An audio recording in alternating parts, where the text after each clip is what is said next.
भगवान श्री कृष्ण ने बताया, रोज नहाने वाली औरतें एक बार इस वीडियो को जरूर देखें।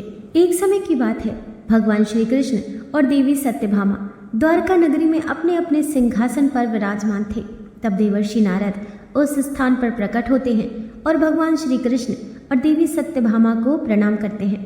भगवान श्री कृष्ण कहते हैं कि हे देवर्षि नारद, आपके मुखमंडल पर ये उदासी क्यों छाई हुई है? तब देवर्षि नारद कहते हैं, हे प्रभु, मैं अभी अभी पृथ्वी लोक का भ्रमण करके आ रहा हूँ और मैंने वहाँ पर देखा कि ज़्यादातर मनुष्य रोज स्नान और दान पुण्य आदि करते हैं, परंतु फिर भी वह दुखी ही रहते हैं। हे प्रभु, उनके दुखी रहने का क्या कारण है? आप मुझे ये बताने की कृपा करें और प्रत्येक मनुष्य जो पृथ्वी लोक पर स्नान करते हैं उन सभी को कैसे स्नान करना चाहिए? स्नान करने की उत्तम विधि कौन सी है? पृथ्वी लोक पर समस्त मानव जाति को स्नान कब और कैसे करना चाहिए और स्नान करते समय कौन से मंत्र का उच्चारण करना चाहिए? देवर्षि नारद आगे कहते हैं, हे प्रभु, मैं इन्हीं प्रश्नों के उत्तर जानने के लिए आपके पास आया हूँ। इसके बाद देवर्षि नारद देवी सत्यभामा से पूछते हैं, हे माता, मैंने ये भी देखा है कि पृथ्वी लोक पर अनेक स्त्रियां नित्य स्नान करके देवी लक्ष्मी की पूजा आराधना करती हैं, परंतु फिर भी उनके घर में देवी लक्ष्मी का वास नहीं होता है। यह कौन सी विडंबना है? इसका क्या कारण है?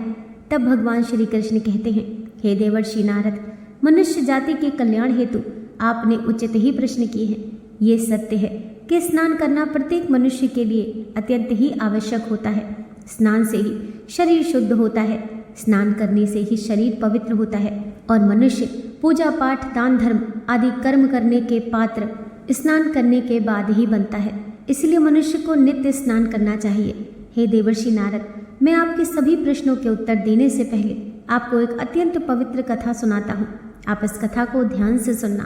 इस कथा में आपको आपके सभी प्रश्नों के उत्तर मिल जाएंगे। अब भगवान श्री कृष्ण देवर्षि नारद को स्नान का महत्व बताते हुए उस कथा को कहते हैं, जिसे सभी मनुष्यों को ध्यान से सुनना चाहिए।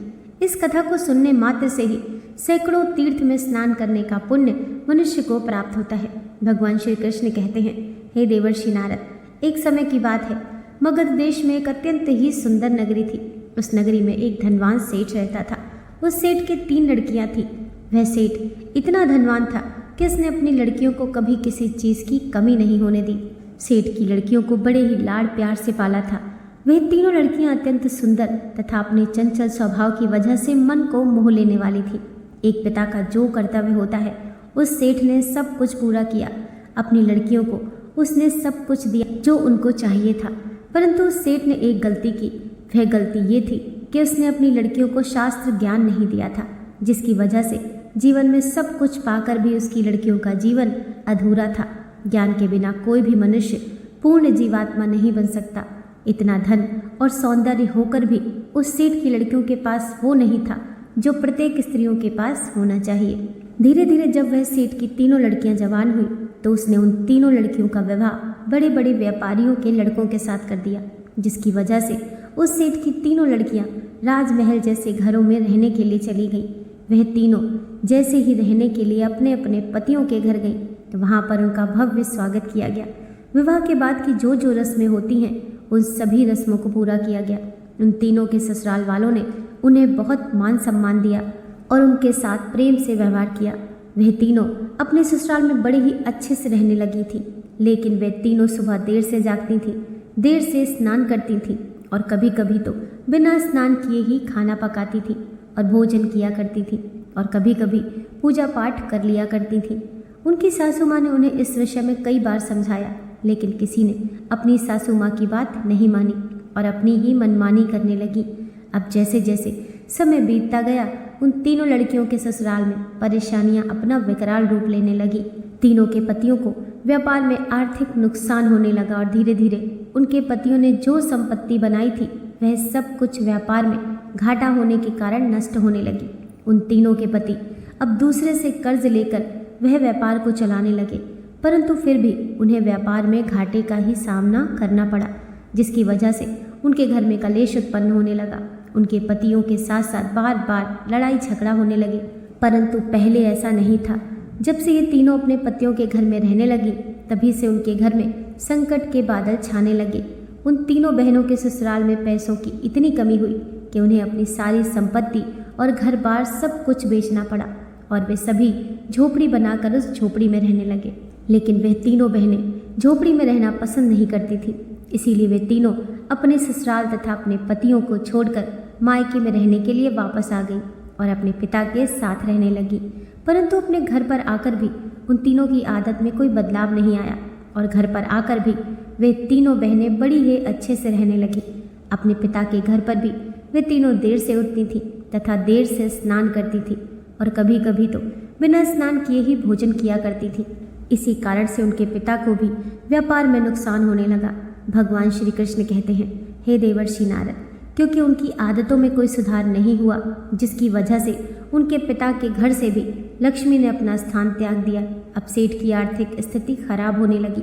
एक दिन उस सेठ के द्वार पर स्वयं ब्रह्मा जी, जो कि समस्त वेदों के सबसे बड़े ज्ञाता हैं, उन्होंने एक साधु का रूप धारण किया और उस सेठ के द्वार पर आ गए।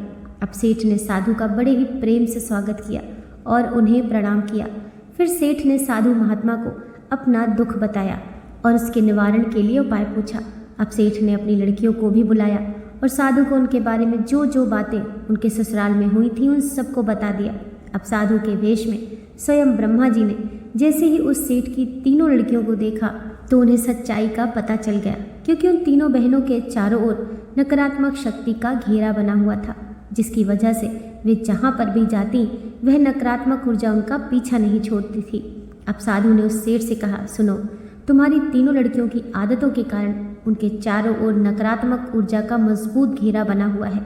इसी कारण से ये तीनों जहाँ पर भी जा रही हैं वहाँ पर केवल दुख और संकट आ रहे हैं। तुम्हारी तीनों लड़कियाँ अत्यंत आलसी और कामचोर हैं, निद्रा को त्यागने के लिए तैयार नहीं हैं और तो और सुबह ये तीनों ही देर से जागती हैं, देर से स्नान करती हैं और कभी कभी बिना स्नान के ही खाना भी पकाती हैं और साथ ही भोजन करती हैं। यही वजह है कि उनके जीवन में ये संकट आ रहे हैं। तब उस साधु ने सेठ को और उसकी लड़कियों को अत्यंत ही महत्वपूर्ण बात बताई और उनसे कहा कि मैं आज तुमको जो बताने जा रहा हूँ उसका नित्य पालन करने से प्रत्येक मनुष्य धनवान बन जाता है। अब भगवान श्री कृष्ण कहते हैं, हे देवर्षि नारद, अब साधु उस सेठ से कहने लगा कि हे पुत्र, स्नान करने के 4 प्रकार होते हैं। पहला ब्रह्म स्नान, दूसरा देव स्नान, तीसरा आर्ष स्नान और चौथा मानव स्नान।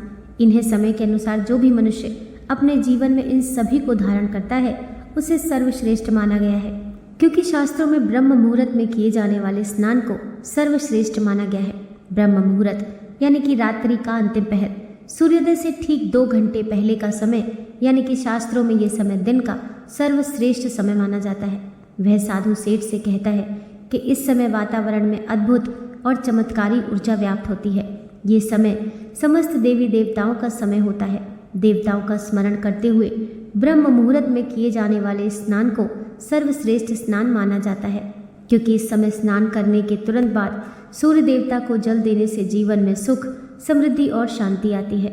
दिन भर मनुष्य के तन मन में सकारात्मक ऊर्जा का संचार बना रहता है। ब्रह्म स्नान करने के बाद मनुष्य रोग तथा बीमारियों से दूर रहता है। ब्रह्म मुहूर्त में स्नान करने वाले मनुष्य का शरीर निरोगी और स्वस्थ रहता है। अब साधु उस सेठ से कहने लगा कि दूसरा स्नान है देव स्नान। सुबह 5 बजे से 6 बजे के बीच किया जाने वाला स्नान देव स्नान कहलाता है। इस समय देवी देवताओं का स्मरण करते हुए नदियों में किए जाने वाले स्नान को भी सर्वश्रेष्ठ माना जाता है। इस समय स्नान करने से मनुष्य के शरीर में सकारात्मक ऊर्जा का समावेश होता है, जिसकी वजह से सभी प्रकार की नकारात्मक ऊर्जा तथा बुराई शरीर से बाहर निकल जाती है। देव स्नान के समय स्नान करने से तन के साथ साथ मन भी पवित्र हो जाता है। इस समय पर स्नान करने से धन संपत्ति में वृद्धि होती है।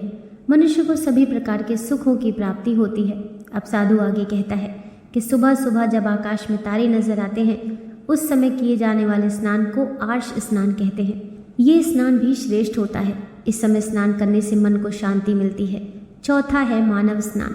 सुबह 6 बजे से 8 बजे के बीच किया जाने वाला स्नान मानव स्नान कहा गया है। ये स्नान सूर्योदय के समय या सूर्योदय के ठीक बाद में किया जाता है। वह साधु सेठ से कहता है कि इस समय स्नान करने से शरीर में दिन भर ताजगी, स्फूर्ति और सकारात्मक ऊर्जा व्याप्त रहती है, जो हमें किसी भी कार्य को करने के लिए उत्साह तथा प्रेरणा देती है। परंतु मनुष्य को कभी भी सूर्योदय के 2 घंटे बाद स्नान नहीं करना चाहिए, अर्थात सुबह 8 बजे के बाद स्नान करना उचित नहीं माना गया है। इस समय वातावरण में व्याप्त देवी शक्तियाँ बहुत कम होती हैं, इसीलिए इस समय में स्नान करने पर प्रत्येक मनुष्य में उत्साह और ऊर्जा की भी कमी हो जाती है, जिसकी वजह से मनुष्य दिन भर आलस का अनुभव करता है। उससे पूरे दिन शरीर में सुस्ती रहती है, जिसकी वजह से किसी भी काम को करने में उसका मन नहीं लगता है। सुबह 8 बजे के बाद स्नान करने से व्यक्ति के जीवन में दुर्भाग्य आता है। उसके शरीर में नकारात्मक ऊर्जा का वास होता है। ऐसा मनुष्य जिस स्थान पर भी जाता है उसके साथ साथ उसका दुर्भाग्य भी उसके साथ चलता है। अब वह साधु कहते हैं कि हे पुत्र, तुम्हारी ये तीनों लड़कियां देर से स्नान करती हैं, जिस कारण से उनके ससुराल की सारी संपत्ति नष्ट हो गई है और उनके पति दरिद्र हो गए हैं, और अब इनकी वजह से ही तुम्हारी भी संपत्ति नष्ट होती जा रही है। अब सेठ को वह साधु कहते हैं कि हे पुत्र, सूर्योदय होने के बहुत समय बाद तक जो भी लोग स्नान नहीं करते हैं उनके मन में दिन भर क्रोध, द्वेष, नकारात्मकता, कमजोरी और चिड़चिड़ापन बना रहता है, जिससे उनके काम में आने वाली मुश्किलें अपना विकराल रूप धारण कर लेती हैं। इसीलिए प्रत्येक मनुष्य को प्रतिदिन ब्रह्म स्नान, देव स्नान, आर्ष स्नान या मनुष्य स्नान करने की सलाह दी गई है। प्रत्येक मनुष्य को प्रतिदिन इन पवित्र कालों में उठकर स्नान करके पूरी श्रद्धा से आराधना और पूजा पाठ तथा सूर्य देवता को जल देने से उसका मन शुद्ध और पवित्र हो जाता है और प्रत्येक समस्याओं का समाधान भी हो जाता है। अब वे साधु सेठ को स्नान का महत्व बताकर वापस चले जाते हैं। सेठ की तीनों लड़कियों को अपनी गलती का एहसास होता है। फिर वे तीनों अपने अपने ससुराल में रहने के लिए चली जाती हैं और उस साधु द्वारा बताए गए स्नान के सभी नियमों का पालन करने लगती हैं। तीनों सुबह ब्रह्म मुहूर्त में उठकर स्नान करने लगी और नित्य सूर्य को जल देने लगी। सुबह रोजाना स्नान करने से उनका शरीर पवित्र हो गया और वह नकारात्मक ऊर्जा भी पूरी तरह से नष्ट हो गई। धीरे धीरे उनके पतियों का व्यापार भी ठीक से चलने लगा और उनका खोया हुआ सब कुछ उन्हें फिर से वापस मिल गया और तीनों बहनें बड़ी ही प्रसन्नता से अपने ससुराल में रहने लगी। भगवान श्री कृष्ण कहते हैं, हे देवर्षि नारद, अब मैं तुम्हें स्नान करते समय बोले जाने वाले अत्यंत महत्वपूर्ण मंत्र के बारे में बताता हूँ। जो भी मनुष्य इस मंत्र का उच्चारण करते हुए स्नान करता है उसके सभी पाप उसी क्षण नष्ट हो जाते हैं, उसका दुर्भाग्य भी नष्ट हो जाता है और उसे सुख समृद्धि प्राप्त होती है। भगवान श्री कृष्ण कहते हैं कि वह मंत्र कुछ इस प्रकार है, गंगे च यमुना चैव गोदावरी सरस्वती नर्मदे सिंधु कावेरी जल अस्मिन् सुन्निधि कुरु।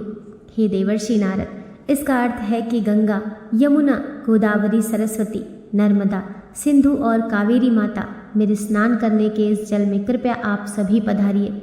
इस मंत्र के उच्चारण से सभी तीर्थ स्थान में स्नान करने का पुण्य मिलता है। अब भगवान श्री कृष्ण कहते हैं, हे देवर्षि नारद, अब आपको आपके सभी प्रश्नों का उत्तर मैंने इस कथा के माध्यम से दे दिया है। तब देवर्षि नारद बोले, हे प्रभु, आपने मुझे आज जो ये ज्ञान दिया है यह सर्व संपन्न है। मैं इस ज्ञान का अवलोकन समस्त लोकों में करूँगा।